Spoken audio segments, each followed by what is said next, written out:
জীবনে বেঁচে থাকলে প্রতিদিনই আপনাকে চ্যালেঞ্জ ফেস করতে হবে। চ্যালেঞ্জ ছাড়া বেঁচে থাকার অত দরকার নেই। তো আমার মনে হয় যে চ্যালেঞ্জ না, আমি বলবো যে এটা এক্সাইটিং আর একটা জায়গা যেখানে আসলে হয়তো আরেকটু ভালো কাজ করতে পারবো, বেটার সার্ভিস দিতে পারবো দেশকে, এবং দেশের আরেকটা জেনারেশন যদি আরেকটু বেটার হয় তাহলে এটা এই কাজটা আমার কাছে মনে হচ্ছে আরো বেশি মহৎ। তো এই কারণে আসলে এখানে আসে। স্যার একটা কন্ট্রাক্ট ছিল অন্তর্বর্তীকালীন, সেটার পর একটা পূর্ণ মেয়াদ পেয়েছিলেন, দেন মাঝখান থেকে আবার নতুন একটা দায়িত্ব নিতে হলো, মানে একটু কি আক্ষেপ আছে এটা নিয়ে, বা টপূর্ণতা কাজ করে, মানে শেষ জীবনে আমি করতে একটা পারলেন না? মানুষ, আমার কাছে আমার কোনো আক্ষেপ নেই। ঠিক আছে, আমি আর কখনো আক্ষেপ নিয়ে বাঁচি না। স্যার আক্ষেপের কথা বললেন, বিষয়টা হচ্ছে যে একটা সময় বাংলাদেশ দল খারাপ খেললো, কোচ পরিবর্তন কিংবা এ চলে না ওই চলে না, এখন এমন একটা সময় আসছে যে আসলে কোচিং প্যানেল নিয়ে কোনো ধরনের কমপ্লেন নাই। এই জিনিসটা কতটুকু পজিটিভ? আপনারাও সাকসেসফুলি অনেক ভালো কাজ করছেন। দেখুন, এটা আপনারা বাইরে থেকে চিন্তা করছেন ওই সময় যে এই হয়ে গেল সেই হয়ে গেল, আমরা তো কখনো ভিতরে যারা ছিলাম তারা কখনো ওই নিয়ে চিন্তা করি নাই। এবং আমরা চিন্তা করতেছিলাম যে টিমটা কি আগাচ্ছে কিনা, টিমটা কি সামনের দিকে বেটার হচ্ছে কিনা। তো বেটার হওয়ার জন্য দুই তিনবার আসলে বা কিছু সময় যদি আপনার নামে কেউ খারাপ কথা বলে সমস্যা নাই, বাট ইনসাইড যে আমরা যারা ছিলাম তাদের মধ্যে কি সমস্যা ছিল কিনা সেটা হচ্ছে ইম্পর্টেন্ট। তো আমার মনে হয় যে ভিতরে আমাদের কোনো সমস্যা ছিল না, আমরা চাইছি টিমটা যেন আগাক এবং টিমটা যেন একটা ভালো অবস্থায় যায়। আমার মনে হয় যে লাস্ট 6টা মাস আমাদের প্রোগ্রেশনটা হয়েছে। তার আগে দেখুন, একটা যে কোনো মানুষের পক্ষে এই শীতে আসলে সব কিছু চেঞ্জ করা সম্ভব না, এটা আপনিও জানেন। বাট ওই সময়টা সবার একটু ধৈর্য ধরা উচিত। আমি আমাদের দেশের মানুষজনকে বলবো যে একটু ধৈর্য, একটু মাঝে মাঝে বুঝতে হয় যে আসলে কখন ধৈর্য ধরতে হবে। কারণ আমাদের 5-6টা ম্যাচিউর প্লেয়ার যারা অনেকদিন দেশে সার্ভিস দিচ্ছে, তারা চলে যাওয়ার পরে তো একটা তো ভ্যাকেন্সি হয়েছে, এটাকে বললাম আর সাথে সাথে ফুলফিল করে ফেললাম, সেটা তো আসলে সম্ভব না। তো ওই জায়গাটাতে একটু সময় লাগবে। ওই সময়টা আপনারা দিতে চাচ্ছিলেন না, যাক আল্লাহ ভরসা যে ওই সময়টা আমরা পরে পাইছি যেভাবে হোক। টিমটা এখন একটা ভালো অবস্থায় আছে, সেটা 3টা ফর্মেটই ভালো অবস্থায় আছে। ভবিষ্যতে আমি আশা করবো যে এরা আরও সামনের দিকে নিয়ে যাবে। এটাতে স্যাটিসফাই থাকারও কোনো মানে অবকাশ নেই, এখানে স্যাটিসফাই হওয়া যাবে না, কারণ আমরা এখন পর্যন্ত মেজর কোনো টুর্নামেন্টে ভালো করি নেই, তারপরে টেস্ট চ্যাম্পিয়নশিপে আমাদের অবস্থাটা আরও উপরে নিতে পারিনি। আস্তে আস্তে হয়তো হবে, যেহেতু ছেলেরা এখন অনেক ম্যাচিউর হয়েছে, ভালো খেলতেছে, এবং আমরা উইনিং কালচারের দিকে যাচ্ছি, যেটা আমাদের হয়তো আগে ছিল না। আমরা হয়তো একটা জিততাম, তারপর আবার 2 সিরিজ পাবো না, 3 সিরিজ পাবো না।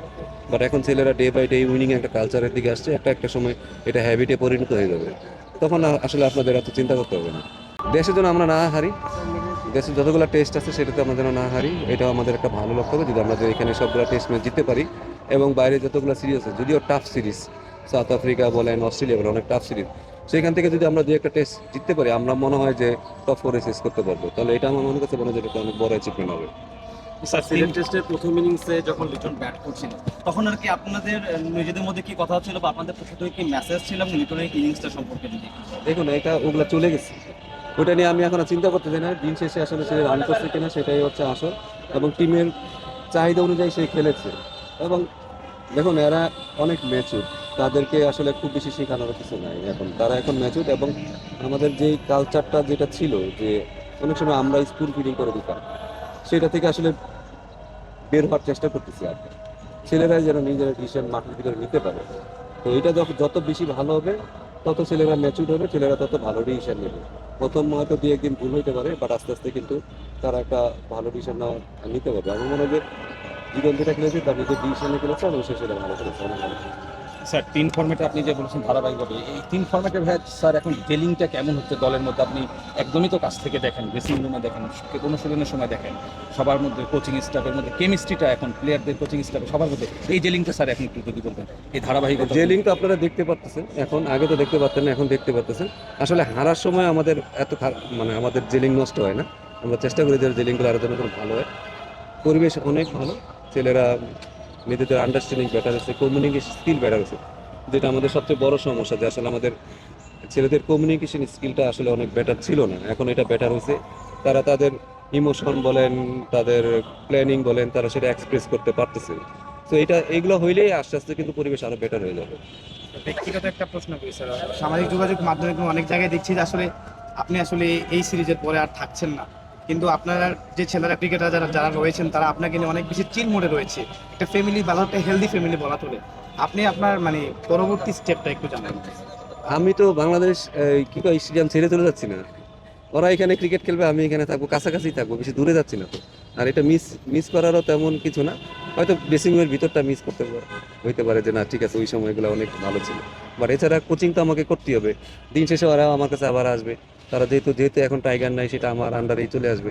তো এখানে আসলে এত মিস করারও কিছু নাই, কিছু থেকে সাপোর্ট করতে পারলেও যতটুকু পারি সাপোর্ট করবো, না পারলে করবো না। ন্যাশনাল টিমে কাজ করার ব্যক্তিগত ইচ্ছা আর কি নাই? এইগুলা দেখেন, আমি দিন শেষে আমি কোচ, আমি কোনোদিন বলি নাই যে আমাকে ন্যাশনাল টিমের কোচ বানাইতেই হবে। আমি কিন্তু বলি না আপনারা বানাইছেন, আপনারাই দিয়েছেন, আপনারাই বাইর করছেন, এটা সমস্যা না।